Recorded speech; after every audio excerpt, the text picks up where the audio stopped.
took on English titles. They discarded the Spanish names, even the African ones that some of them had, and took on English titles. Now, so in this book entitled Nature Knows No Color Line by J.A. Rogers, who was a black scholar, by the way, who did much travel throughout Europe, he discovered many unknown facts about the blacks that ruled Europe for 1,000 years.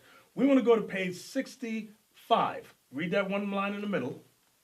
The Negro came first to the Indies from Spain, not from Africa. You hear what he wrote? The Negroes came first to the Indies from Spain, from Spain, from Spain. Why? Because they ruled Spain. We ruled Europe for almost 1,000 years. Some of you thought, Africa, we was only in Africa. You don't know no history. Just shh, be quiet, listen, and learn. Now, it's amazing. That's madness. This is amazing. That's some utter bewitching. So we just left Harvard University. So guess where we're going now? Now we're going to Oxford. Oxford. We're going to Oxford University. Let's see what Oxford has to say. The name of this book is entitled The Oxford. That name alone just kills him. The Oxford Illustrated History of Medieval Europe by George Holmes. Well, don't be wiped out by the white picture on the front. This is all a lie. But you have to go inside the book. Let's open up the secret treasures and let's see what they have hidden inside Augsburg, Germany. The Augsburg Cathedral. Let's take a look. And let's see will the real truth come out. These remarkable windows at Augsburg Cathedral date from about 1100 and depict the prophets Daniel, Hosea, and Jonah together with King David. They survive from a cycle of 22 figures portraying the heavenly Jerusalem and remind us that fine windows were not an invention of the French Gothic style. So you're going to learn a couple of things that's letting you know that the original Goths were black. Right, and we're not white, because right now, you know what they think? That white people invented right. These type of windows that they see on churches. It says, no, don't think that. So let's take a look. So name them, who are these people? This right here with the crown, that's King David. This one here on the here. This one right here is Jonah. The second one. This one here is Daniel. And who did they say the other one was? Hosea. Yep. All black people. On these stained glass windows. Stained glass windows in Augsburg Cathedral. That's in Germany. So now, it's interesting because remember J.A. Rogers in the book we just looked at earlier showed coats of arms of Negro families in Germany. That was one of those families. And look, there's more evidence. This is ridiculous. This is something. But what this goes to show you that your scholars have lied. Right. That's what this shows you. Here we come we go to Harvard and we see black images. We go to Oxford University and what we find, black images. Right. Now we're going into this book entitled The Icon. It's a very heavy book, quite expensive. It says the Byzantine tradition in Europe, Russia, and the Near East through 7 major epochs. I'm going to read something out of this book that's going to describe pretty much. What page are you? I'm going page 11. Okay. This is in the section entitled The Icons of Constantinople. And this section of the book was put together by Kurt Weitzman. And he writes concerning iconoclasm. This was what the elder was bringing up earlier concerning about iconoclasm, the destruction of imagery. Iconoclasm. Venetian looting in 1204 and the sack by the Turks in 1453 are the main reasons why only very few icons have survived in Constantinople proper. So it mentioned 1453. That's when the Renaissance began, and they began conquering us and kicking us out of Spain, Portugal, and various other lands. Exactly. It may seem daring, therefore, to write an entire chapter on the icons of the capital. Yet, the situation is not quite so hopeless as might appear at first glance. Icons existed not only as panel paintings, but also as frescoes and wall mosaics, some of which have emerged from layers of whitewash. From layers of whitewash. Some of which have emerged from layers of whitewash to give an undiluted impression of the highest achievement of Constantinopolitan art. When the so-called white man sicked wild dogs on us, okay? They sicked dogs on us, on our mothers, our sisters, our sons and daughters. And those dogs were vicious to us, okay? Tore us up. Not only that, even before that, think about slavery times. There are movies like the movie Django, which recently came out, where they showed you how the white man sicked dogs on us and they tore us up in slavery. So the Bible's a true book. The Bible is the only true book that identifies who we are in history. Now, let's go back to Genesis, chapter 49 and verse 8 again.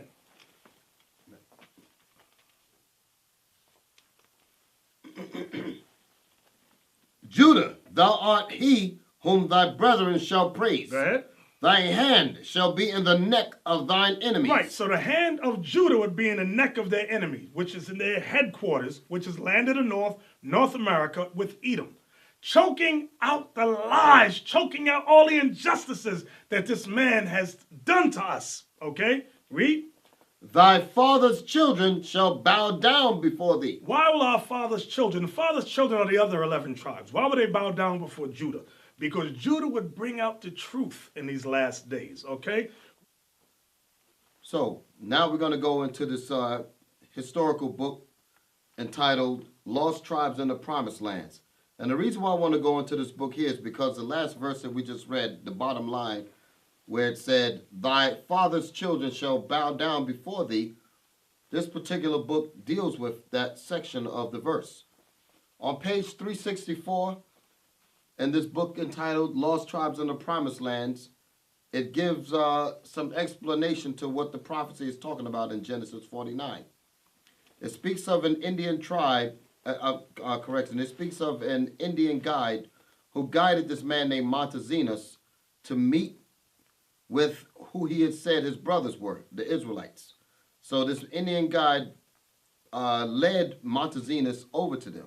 So he's going to give some history about these Indians that he was leading Montezinus to. And he says, his ancestors, to their eternal shame, had indeed made war on them and persecuted them. Only the sorcerers of his tribe had perceived that they were a special people and had given warning that they should be left alone. The God of these children of Israel is the true God, they had said, and everything inscribed on their tablets is true. The tablets meaning the Bible. So the so-called Indians had written records of the laws and their customs. So that's letting us know that the Jesuits explained the history. Absolutely. So those were the sorcerers. Absolutely. That's exactly what he's saying. So he says, and everything inscribed on their tablets is true. At the end of days, they will be lords of all the nations of the earth. One nation will come bringing many things to this land. That's the part of this history that correlates with the biblical scripture. When it says, thy father's children shall bow down before thee, that's what this is talking about. I'm going to read that statement again. My land, and parted my land. We read a while ago, a few minutes ago, Ezekiel 36 verse 5. It says about Idumea would take the land. Who's Idumea? The so-called white man. That's 1948. Now when it says parted, who else? To part something means you're divided down the middle. Think about the news. Who's fighting about the partition in Israel? Idumea, the so-called white man who says, Ani Yehudi, Ani Yehudi. And who else? The Palestinians, the Arabs. Read on. And they have cast lots for my people. To cast lots for God's people means to bid for them. Who bid for the so-called white man that says they're Jew? What historical documents say they were bid for? I know our people was bid for. on the auction slave blocks. That's right. Come on. And have given a boy for an harlot. What boy amongst the so-called white man that claims to be Jewish, how are they made into harlots? They would never. What happened with us, though? They made the black boys into what? Breeders. Because slavery was big business. Read. And sold a girl for wine. What little white girl who claims to be Jewish was ever sold for wine? Name one. Not near one. But which of us was sold for wine? Our women, our daughters, our nieces were sold for wine. That's historically documented. Read. That they might drink. That they might drink, meaning party and commit adultery. Read. Yea, and what have ye to do with me, O Tyre and Zidon? Tyre and Zidon are two great African countries. Read. States. And all the coast of Palestine. Who's the Palestine? The Palestinians, the Arabs. Come on. Will ye render me a recompense? Will you judge God? Will you give him a payback for him choosing us and not you? And if ye recompense me swiftly and speedily, will I return your recompense upon your own head. What was the recompense they did to God? They scattered us. They sold a boy as a harlot. They sold a girl for wine. They cast lots for us. Read. Because ye have taken my silver and my gold, and carried into your temples my goodly pleasant things. They robbed us. They robbed us. They robbed us. Come on. The children also of Judah. Wait, does it say Africans? The children also of Judah. The children also of Judah. Listen, black man, because you are not Afro-American. You are not African-American. You are Judah. Read. And the children of Jerusalem. Read the whole verse again. The children also of Judah and the children of Jerusalem have ye sold unto the Grecians. Who's the Grecians? The white man. So Tyre and Zidon are Africans. And it's mentioned with the whole coast of Palestine, the Arabs have you sold unto the Grecians. What is that talking about? The Atlantic slave trade, okay? Because it was the Africans and the Arabs in conjunction who sold us to the white man. That's historically accurate, historically documented. What are we reading? The Holy Bible. This is your history book, black man. This is the one true book. Believe it. Go ahead. That ye might remove them far from their border. Right, they removed us far from our border. Now, I'm going to go into this book here, From Babylon to Timbuktu, written by Rudolph R. Windsor, okay? I want to go to page 133, right here where it says before. This is in a book entitled From Babylon to Timbuktu. We're going to read from page 133.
Shalom, Israel. I'm Elder Nathaniel, Israel United in Christ. YouTube likes to shut our channels down, as some of you have noticed, ever so often. Subscribing to join IUIC will assure you will always stay connected to our YouTube accounts. We want to do our best to make sure this truth gets out. Please click and join our subscriber YouTube channel called Join IUIC to stay linked to all of our videos. So again, please make sure you subscribe to this Join IUIC channel to get your latest updates from all our YouTube channels. Shalom.